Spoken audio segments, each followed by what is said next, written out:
Hey there, losers. Bet you're wondering where I've been all this time. Or not. In case I'm wrong and nobody cares where I've been at all. But I'm gonna tell you anyway. You see, I've been working on another animated commercial for the past 2 months. And last June, I went to get myself vaccinated at the end of June. Team AstraZeneca, woo woo! Only to get myself tested positive for COVID a week later along with my office friends. Like, the whole office floor was infected. Guess you can say we've all gone down with the sickness. This is why we still need to work from home. And thankfully we did. I guess this hashtag still works, eh? Remember bird flu in 2009? It didn't get me. Remember swine flu in 2011? It didn't get me. Remember Ebola late in 2012?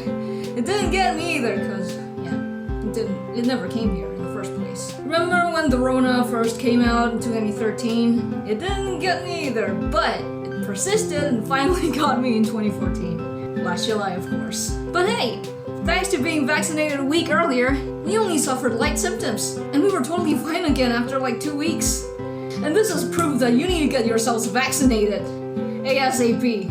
Unless of course you have health conditions that don't allow you to get vaccines, but I'm pretty sure most of you guys are healthy enough to get vaccines, so get your ass vaccinated!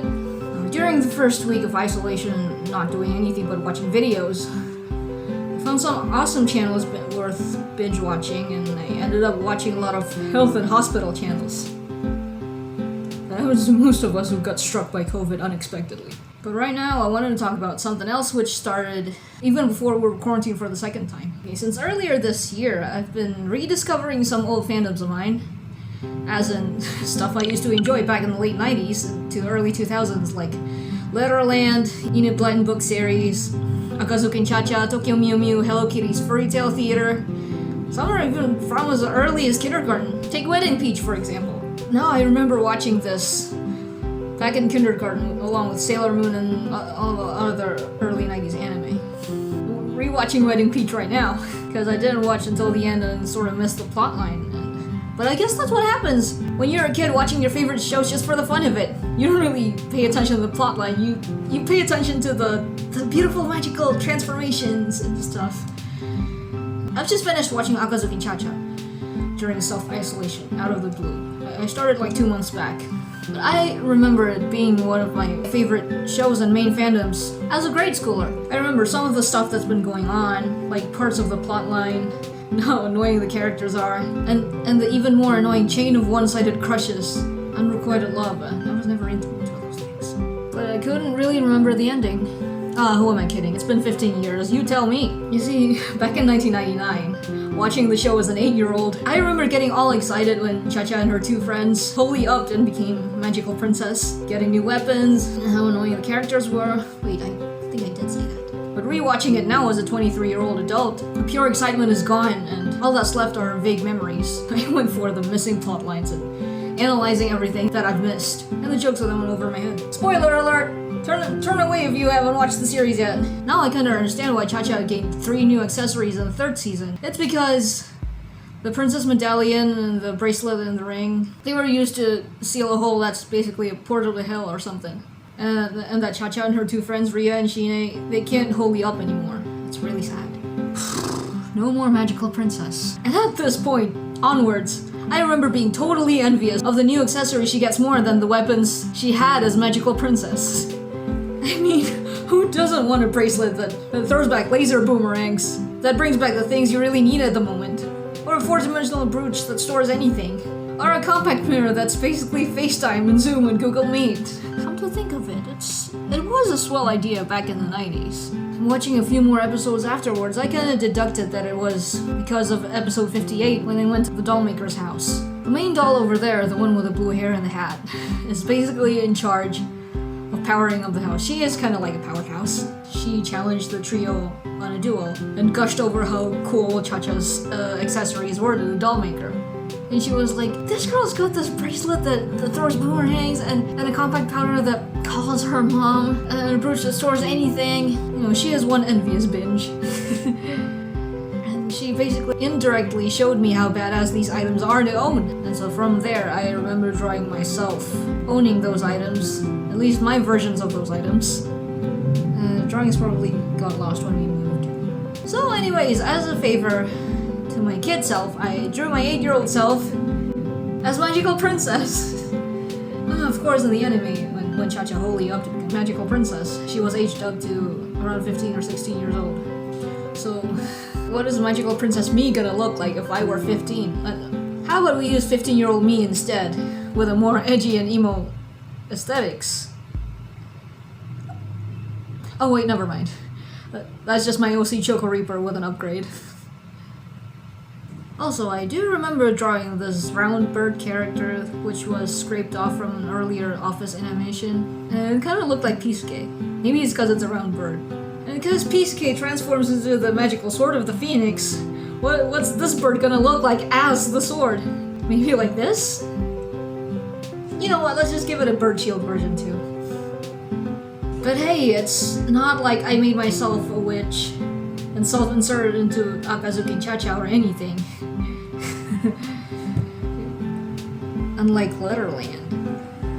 Let me fill you guys in on Letterland. It's a children's book series that I used to read when I was 8 in 3rd grade, so I was a fan around the same year. I remember reading the books in school and watching a DVD about their character Dippy Duck, who was being a detective and solving a mystery of the Queen's missing quilt. Since I loved the series so much at that time, I practically made a self-insert character based off of myself, and actively wrote fanfics around my adventures in Letterland before I was old enough to know what fanfics are. My character, Reddish Girl, basically rides on a race cart, which is just a big R. So she is basically similar to Golden Girl. Letterland's Golden Girl, not to be confused with the almighty Golden Girls. So she's always seen riding on her green go-kart, which is basically a green G. But since my character Reddish Girl is red and has an R in it, she has similarities with Rubber Red. So she's a combination of 2 Letterland original characters and myself. And based on myself. This is cringe. Why am I telling you guys this? Next! I changed schools between 3rd and 4th grade.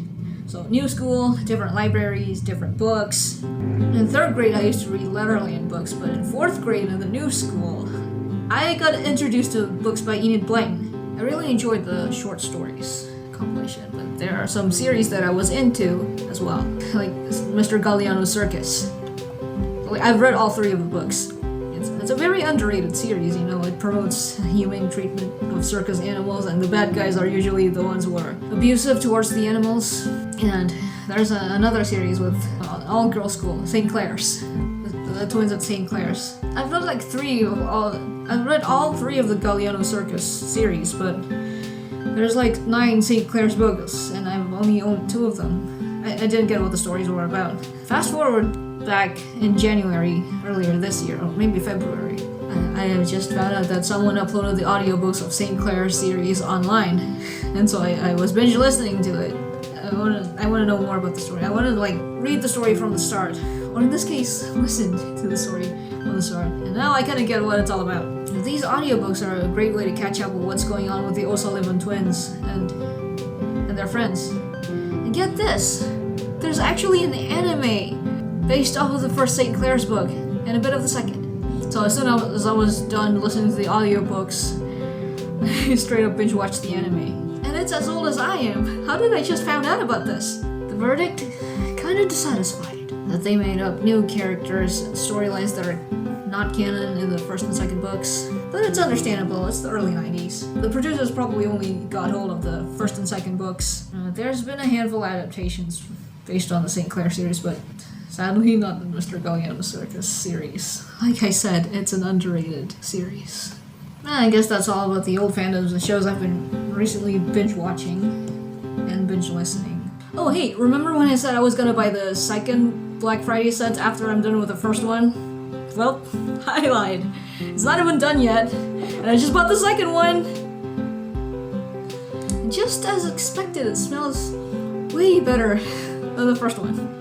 Scent 2 is more unisex and less musky than the super masculine Scent 1. Plus, the official account even says that Scent 2 is liked by men and women alike, compared to Scent 1's fans that are more male. And when I bought this just a few months back, it just so happens that the Black Friday and Lovana are doing collab bundles, and so when I ordered this one, I got this along in the mail. It's one of the Hug Me series. And let me tell you something.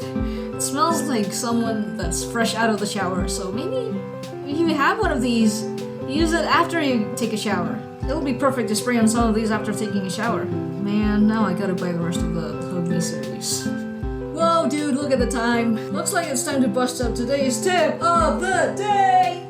If you have unused notebooks lying around, take it, keep it under your pillow before you sleep, just in case you've got dreams or pre-sleep thoughts you want to write down. And I've got plenty of those. If you don't like wasting paper and you prefer to use your phones, using your phone's notepad app works too. And remember, kids, there's no such things as ideas that are too dumb or too absurd to be written down. Anything goes, because if they ain't good enough, they can be modified or reworked into something even better or more suitable. Maybe at least one of those ideas might become something big in the future that's gonna get you recognized or get you drowning in cash. That's all, losers. Keep washing your hands, keep wearing a mask, keep a safe distance from everyone, and keep being winners at life. Sniff you later!